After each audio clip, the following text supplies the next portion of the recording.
Sebenarnya setiap anak itu bintang, setiap anak itu berpotensi. Bapak, ibu, ayah, bunda di rumah harus betul-betul mendukung putra-putrinya untuk berprestasi. Di perkotaan ini kan ayah dan ibu itu kadang sibuk, kedua-duanya sibuk kan Iya. gitu. Mungkin seperti apa? Mungkin perhatian terhadap siswa mungkin seperti apa? Anaknya lah mungkin.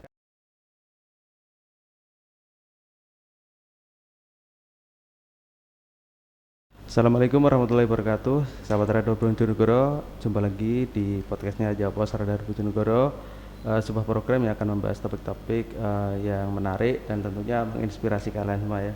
Tentunya dengan narasumber yang kompeten dan ahli di bidangnya. Seperti biasa sudah hadir bersama saya hari ini narasumber dari di bidang pendidikan ya. Hari ini memang tema yang akan kita bahas tentang di bidang pendidikan. Itu sudah hadir bersama saya Ibu Cepeng Al-Hidayah Ustazah. Beliau adalah Kepala SD Muhammadiyah 2 Bojonegoro. Assalamualaikum Bu Cepeng. Waalaikumsalam warahmatullahi wabarakatuh. Apa kabar Ibu? Alhamdulillah sehat. Alhamdulillah. Ibu ini Kepala SD Muhammadiyah 2 Bojonegoro ya Bu ya? Iya, benar. Sudah berapa lama Ibu seperti ini? Saya di SD Muhammadiyah 2 Bojonegoro sejak SD Muhammadiyah berdiri 2005, yang dulu awalnya bernama SDIT Muhammadiyah. Oh, SDIT. Kemudian menjadi SD Muhammadiyah Bojonegoro dan terakhir perubahan menjadi SD Muhammadiyah 2 Bojonegoro. Ya, untuk kepala sekolah saya sejak tahun ajaran 2013-14 sampai saat ini. Sekitar 9 tahun. 9 tahun ya. Pas saya masuk periode ketiga. Ibu Cepeng, SD Muhammadiyah 2 Bojonegoro itu alamatnya di mana ya? Di Jalan Untung Suropati nomor 44 A sampai di Bojonegoro. Berarti dekat kota Bu ya, tengah kota Bu. Ya, alhamdulillah. Strategis sekali Bu ya. Oke. Ya. Ibu, sampai saat ini berapa sih total siswa di SD Muhammadiyah? Siswa kami total 651, kelas 1 sampai 6, masing-masing ada 4 rombel, A, B, C, D, seperti itu. Oke Bu, bagaimana syarat menjadi siswa di SD Muhammadiyah? Maksudnya ini PPDB-nya seperti apa gitu, syaratnya? Oh ya, syaratnya minimal berusia 6,5 tahun. Kemudian harapan kami Ananda sudah mandiri. Mandiri artinya sudah tidak bergantung kepada orang tua. Oh gitu. Maksud saya tidak menangis ketika berangkat ke sekolah ya. Oh gitu. Kemudian dia sudah minimal sudah paham toilet training. Oh gitu. Iya, karena di kelas 1 memang kami ajarkan untuk anak sudah mandiri. Iya. Kemudian ketika PPDB kami ada observasi kesiapan masuk sekolah. Apa itu observasinya? Iya, observasinya berupa instrumen psikologi.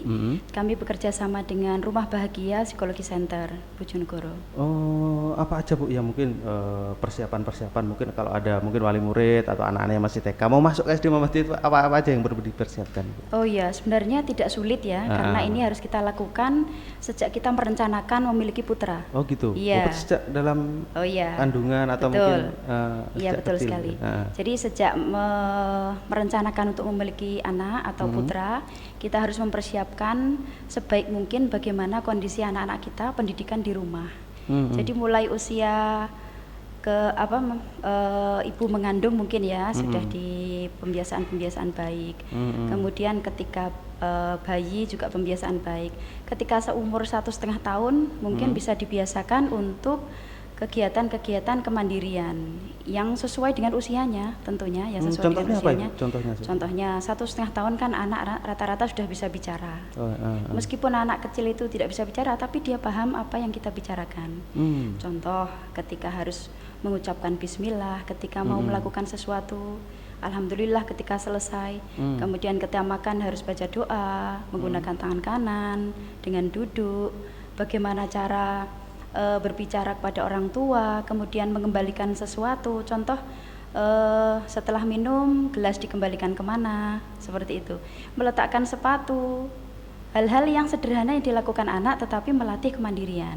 Seperti itu. Itu yang menjadi itu Bu ya, menjadi poin-poin yang harus dipersiapkan sebelum gitu ya. Sebelum masuk SD, SD itu kan akan ditinggal orang tua ya. Nah, SD juga selama 6 tahun. Jadi ketika SD anak-anak sudah mandiri untuk berangkat sekolah sendiri.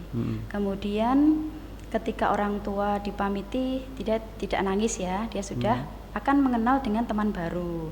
Pasti sosialisasi dengan teman baru itu butuh waktu, ya, butuh waktu. Ketika kita dengan putra kita kan sering bertemu dengan teman-teman kita. Nah, kita kenalkan. Itu cara mengajari mereka bersosialisasi. Kemudian dihadapkan dengan guru baru. Kemudian pelajaran-pelajaran yang berupa pembiasaan-pembiasaan. Kemudian dia, karena kami full day, pulangnya pukul 2, kadang tambah ekstrakurikuler pukul 4, otomatis akan ada kegiatan sholat, kegiatan makan, kegiatan ke toilet, dan itu butuh kemandirian. Ketika di kelas 1 anak-anak sudah disiapkan seperti itu, alhamdulillah sekali sangat mendukung proses belajar mengajar di kelas. Jadi ustadzah ketika ada anak perlu ke toilet tidak perlu mengantar satu persatu. Meskipun di awal tahun pelajaran baru itu ada semacam MPLS, masa pengenalan lingkungan sekolah. Di situ anak-anak harus mengenal seluruh lingkungan sekolah yang dia akan tempati setiap hari. Seperti itu. Jadi mengenal toilet di mana, kantin di mana, kantor guru di mana, kelasnya di mana, teman-temanku siapa saja. Itu meskipun itu tetapi harus dibiasakan sejak awal. Saya sangat bersyukur sekali ketika orang tua itu betul-betul mempersiapkan kemandirian putra-putrinya, dan di TK juga Bapak Ibu guru mempersiapkan kemandirian putra-putrinya. Soal baca, tulis, hitung itu insya Allah bisa dikejar, insya Allah bisa ditempuh lah, mungkin di TKB atau mungkin di awal SD, insya Allah bisa. Tetapi pembiasaan karakter baik di rumah itu harus betul-betul ditanamkan. Ibu, lalu kapan kira-kira SD Muhammadiyah ini membuka pendaftaran gitu, Ibu? Mungkin para pemirsa Jawa Pos Radar Bojonegoro mungkin juga ingin anak-anaknya mungkin didaftarkan ke situ gitu loh. Kira-kira kapan, Ibu? Mungkin tahun depan atau memang sudah dalam waktu dekat gitu? Baik. Biasanya SD Muhammadiyah itu membuka pendaftaran ketika semester 1 ya. Oh, semester 1. Iya, semester 1. Berarti awal tahun gitu. Biasanya bulan-bulan ini adalah kita buka pendaftaran. Tahun lalu 1 Oktober kita sudah buka pendaftaran.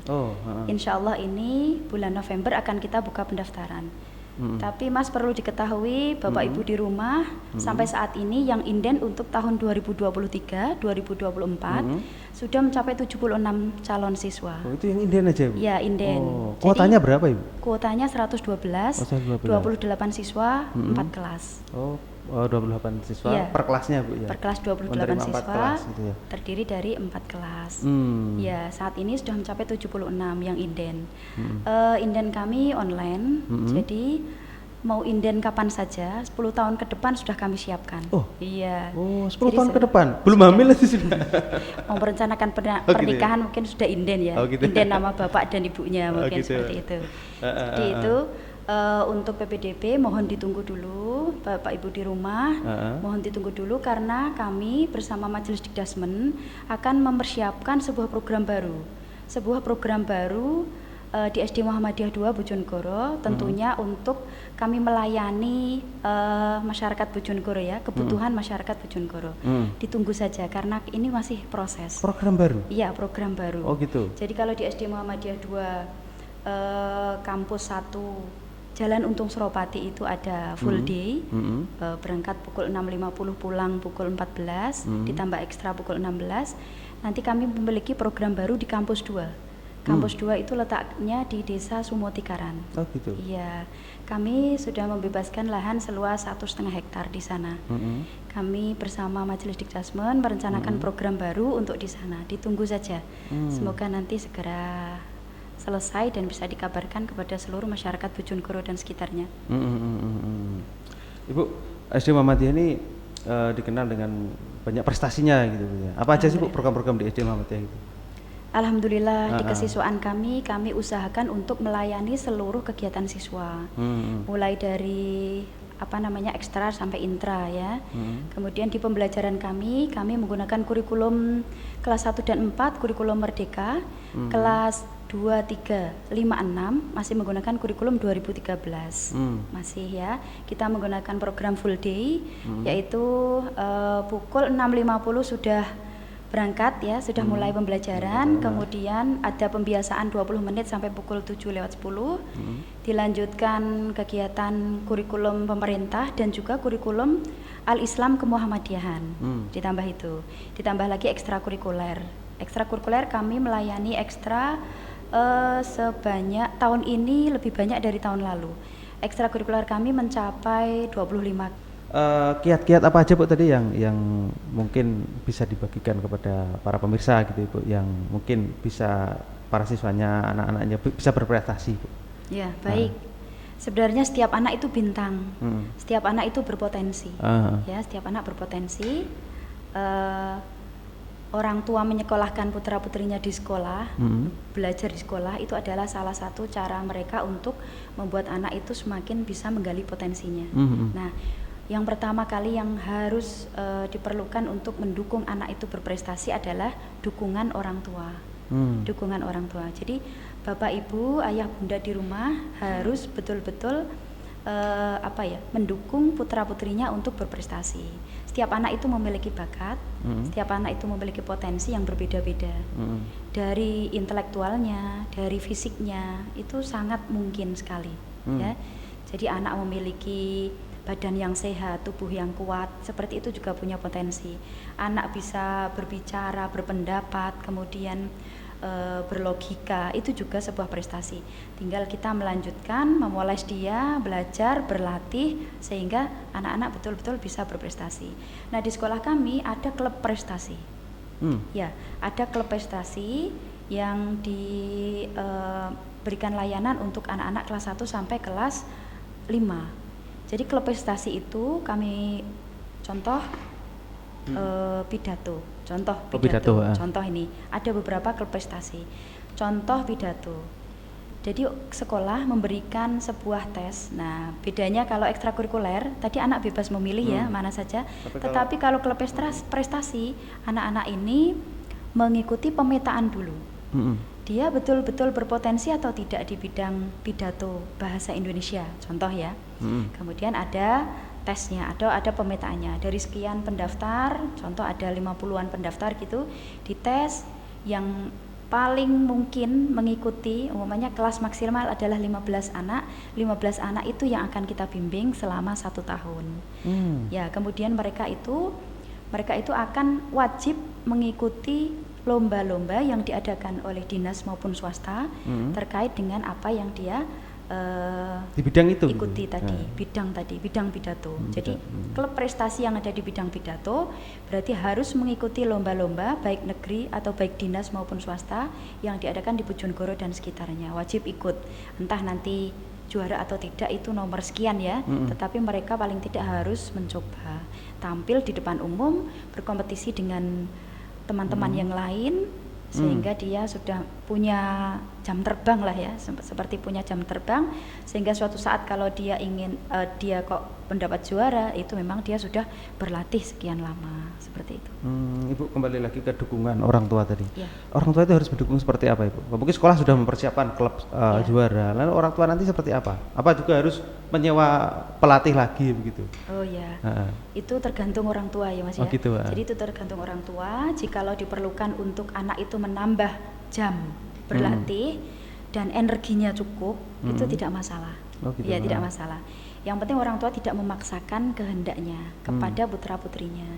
Jadi dukungan orang tua itu satu mungkin dukungan emosi ya, dukungan kasih sayang, dukungan motivasi seperti itu, bahwa oh kamu mampu di bidang ini, kamu berlatih pasti mampu.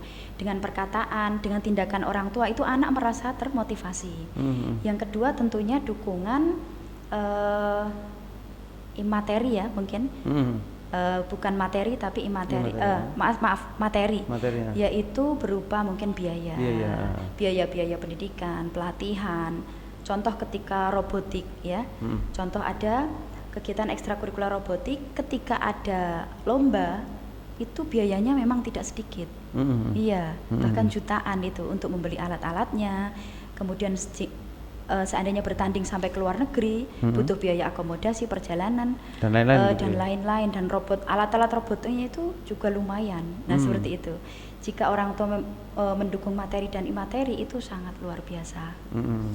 Oke Ibu ini kan di perkotaan ini kan ayah dan ibu itu kadang sibuk, kedua-duanya sibuk kan gitu. Mungkin seperti apa mungkin perhatian terhadap siswa mungkin seperti apa anaknya lah, mungkin kan agak kurang, ayahnya mungkin sibuk bekerja, ibunya juga sibuk bekerja, karena anaknya sekolah seperti apa gitu. Mungkin ada kiat-kiat untuk mengatasi hal seperti itu. Baik, jadi tidak ada alasan untuk tidak bertemu dengan anak sesibuk apapun. Oh gitu. Iya, jadi di awal ketika PPDB ada sesi wawancara dengan saya, kepala sekolah. Jadi orang tua kalau bisa hadir berdua, bapak dan ibu, kalau tidak bisa ya satu, tidak apa-apa. Yang penting minimal satu. Di sana saya tanyai, sejauh mana hubungan bapak ibu dengan putra putrinya, seperti itu. Oh bapaknya bekerja di luar kota, pulangnya berapa lama? 1 minggu sekali ya umpamanya seperti itu. Ibunya bekerja apa? Di bank, pulangnya jam berapa? Pukul 7 malam umpamanya. Lah ketemunya kapan? Saya bilang ketemunya hari Sabtu dan Ahad. Baik, setiap Sabtu dan Ahad dimaksimalkan untuk bertemu, seperti semacam kita harus memiliki quality time, quality time bersama anak-anak kita. Anak-anak kita usia SD ini butuh bermain, butuh motivasi belajar, seperti itu, butuh kasih sayang. Meskipun orang tua itu hanya duduk di samping anak kita yang sedang belajar sambil kita membaca buku atau koran, anak kita itu sudah merasa ditemani. Nah itu ya. Jadi mungkin bagi yang berangkatnya sebelum subuh atau berangkatnya pagi-pagi sebelum anak kita bangun, pulangnya anak kita sudah tidur, jangan lupa mencium mereka. Nah seperti itu. Jadi memeluk mereka atau mencium mereka ketika mereka tidur, insya Allah itu masih terasa. Nah ini salah satu yang bisa dilakukan ketika anak-anak sudah selesai baru tidur berapa menit, coba diangkat tangannya sedikit. Kalau sudah tidak ada perlawanan, diletakkan, itu bisikkan kata-kata yang bagus, kata-kata motivasi pada anak-anak kita. Anakku Solih, ibu sangat menyayangi kamu. Kamu anak yang pintar, yang pandai, belajar yang sungguh-sungguh, taat dan patuh pada orang tua. Nah seperti itu. Kata-kata itu akan direkam di otaknya. Meskipun sudah tidur. Ya, jadi tandanya itu beberapa saat anak setelah tidur, tangan diangkat sedikit. Kemudian ketika tidak ada perlawanan, anak nggak melawan ya, berarti itu tandanya dia sudah tenang. Bisa kita bisiki kata-kata, kalimat-kalimat positif. Seandainya hari ini anak galau umpamanya ya, bingung umpamanya ada sesuatu. Anakku yang hebat, ibu mendukungmu. Kamu bisa menyelesaikan semuanya dengan baik. Kamu menjadi anak yang pemberani, yang kuat, yang hebat seperti itu. Ini juga saran dari psikolog, Mas. Ya. Itu dari ahli gitu. Ya, ini saran dari psikolog yang kita dapatkan ketika kami melaksanakan kegiatan-kegiatan parenting. Biasanya psikolog memberikan saran-saran seperti itu. Jadi tidak ada itu ya, sibuk apapun tetap harus disempatkan untuk bertemu anak gitu. Menggunakan teknologi juga bisa, video call. Iya.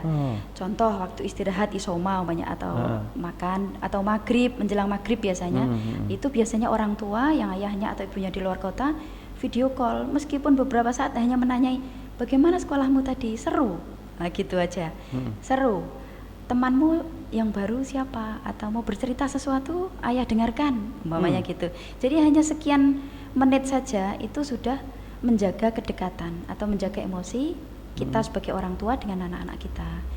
Insya Allah itu tetap kita berperan sebagai ayah dan ibu, bukan ayah yang atau ibu tiada. Jadi ada tapi tiada ya. Jadi sibuk sekali keluar masuk rumah, tapi tidak bertemu. Nah itu sentuhan tadi, bisikan-bisikan itu, kemudian mungkin komunikasi harus tetap kita berikan. Idealnya seperti apa sih Bu? Apa emang idealnya harus orang tua itu memang harus fokus untuk anaknya begitu atau seperti apa? Karena kadang-kadang kan ke kondisi ideal seperti itu memang agak susah gitu didapatkan gitu. Ya.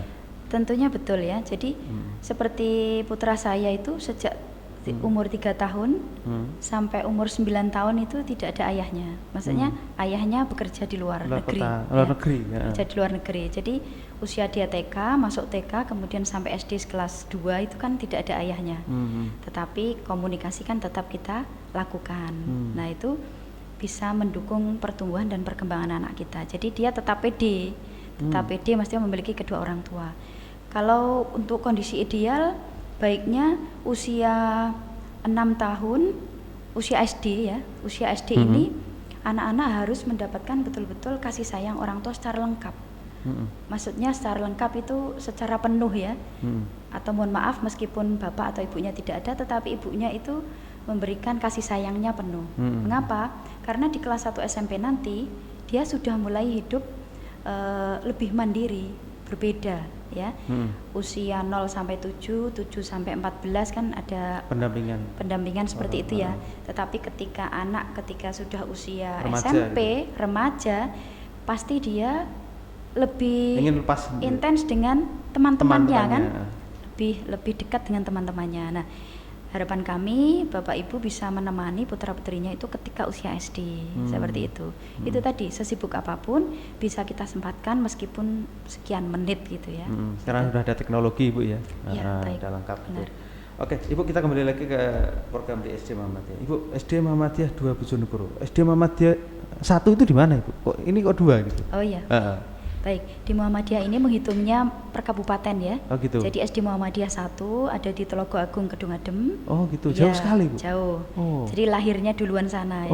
Kemudian 2005 lahir SD Muhammadiyah 2. Kemudian ada lagi SD Muhammadiyah 3, ICP di Perguruan Muhammadiyah Sumberjo. Oh gitu. Iya. Oh SD Muhammadiyah 3. Iya. Belum lagi nanti kalau kita punya ide baru mendirikan SD Muhammadiyah 4, 5, 6 dan sebagainya. Oke Bu, terus yang di gedung di Sumodikaran itu rencananya apa Ibu? Itu kan juga SD Muhammadiyah gitu? Oh iya, itu memang milik kita. Itu memang gedung milik kita. Jadi kita yang mengelola. Ya tetap itu namanya SD Muhammadiyah 2 Bojonegoro. Tetapi nanti ada program baru yang seperti yang saya sampaikan tadi. Mohon ditunggu. Ini surprise dari Majelis Dikdasmen ya. Tunggu sebentar. Ini lagi. Masih dipersiapkan Ibu ya? Iya, masih persiapan. Oke. Ibu tadi kita ulangi lagi Bu ya. Untuk PPDB itu, untuk PPDB sendiri persiapannya apa kira-kira? Nanti kan bentar lagi Bu di SD Muhammadiyah sudah dibuka gitu ya. Berarti apa aja yang perlu dipersiapkan bagi para wali murid yang ingin mendaftar? Oh iya. Yang pertama adalah persiapan psikis anak-anak ya. Jadi kemandirian tadi yang seperti saya sampaikan, kemandirian, kemudian kesiapan dia masuk sekolah, dan di situ kami ada observasi kesiapan masuk sekolah. Ketika nanti anak-anak itu hasilnya siap masuk sekolah, berarti dia langsung melanjutkan administrasi, menyelesaikan administrasi. Ketika belum siap masuk sekolah, kami beri treatment. Jadi anak yang hasil observasinya itu menyatakan belum siap masuk sekolah, akan kami panggil orang tuanya, kemudian kami beri treatment. Kita langsung diskusi dengan psikolog. Itu kami beri treatment. Setelah itu orang tua juga harus mempersiapkan administrasi yang ada di sekolah, yaitu biaya pendidikan, kemudian seragam, SPP di awal bulan dan sebagainya, yang untuk memenuhi kegiatan siswa juga selama 1 tahun itu. Biasanya nanti setelah dinyatakan diterima akan kami berikan rincian biayanya. Rincian biaya juga kami lampirkan atau kami paparkan di brosur. Jadi Bapak Ibu bisa melihat brosurnya. Oke. Terus kuotanya kan berapa tadi Bu? 112. 112 satu angkatan Ibu ya. 28 siswa per kelas Ibu ya. Kira-kira biasanya Bu, berapa yang mendaftar Ibu biasanya Bu? Dari kuota itu. Apa emang selalu terpenuhi atau kadang-kadang pernah gitu? Tahun-tahun ini kemarin ini yang tidak terpenuhi tahun lalu ini 2022, 2023 kurang 6 kursi. Kurang 6 kursi. Iya, kurang 6 kursi. Tidak apa-apa, tetapi biasanya ada beberapa mutasi. Tapi tahun lalu itu ada 15 mutasi dari luar kota. Iya, ada 15 anak mutasi dari luar kota tersebar di kelas 1 sampai 6. Itu. Oh iya, perlu saya sampaikan karena Majelis Dikdasmen memiliki program baru yang di kampus 2 tadi Sumodikaran. Mungkin ini kuotanya lebih dari 112. Mungkin kami akan tambah 1 atau 2 kelas lagi, rombel ya, 2 rombel lagi. Jadi itu untuk program. Jadi nanti orang tua bisa memilih program 1 di kampus 1 Untung Suropati atau program 2 di Sumodikaran di kampus 2 seperti itu. Oke, Bu Cipeng, kalau gitu terima kasih banyak Oh ya informasinya. Mas, satu lagi. Oh iya. Ya, silakan. satu lagi yang perlu kami informasikan kepada wali murid untuk PPDB, yaitu di kami ada kuota 5% untuk anak yatim, piatu atau yatim piatu yang tidak berayah, beribu atau mungkin tidak ada kedua-duanya. Jadi bebas biaya pendidikan untuk anak-anak yatim tidak berayah atau ibu. Cara seperti mendaftarnya itu. seperti apa itu nanti? Kalau anak Mendaftarnya ada persyaratan, yaitu surat keterangan memang betul yatim dari pimpinan cabang Muhammadiyah, ya, dari kecamatan itu tempat domisilinya, itu saja. Berarti ini kepedulian dari SD Muhammadiyah Bu ya untuk Ya, anak-anak sekali. yatim gitu Bojonegoro. Ya. Oke Bu Cipeng, kalau itu terima kasih banyak telah hadir di studio Jawa Pos Radar Bojonegoro. Semoga apa yang kita bahas ini tadi bisa memberikan banyak manfaat untuk warga Bojonegoro Bu ya, terutama para calon-calon orang tua atau calon wali murid yang ingin mendaftarkan anaknya di SD Muhammadiyah. Masih terbuka lebar, kuotanya juga cukup banyak. Demikian apa yang kita bahas tadi, semoga bisa memberikan inspirasi kepada kita semuanya. Seru sekali sepertinya. Semoga apa yang kita bahas tadi bisa menginspirasi, bisa memberikan informasi, dan juga kita bisa banyak mengambil hikmahnya. Demikian, assalamualaikum warahmatullahi wabarakatuh. Waalaikumsalam warahmatullahi wabarakatuh.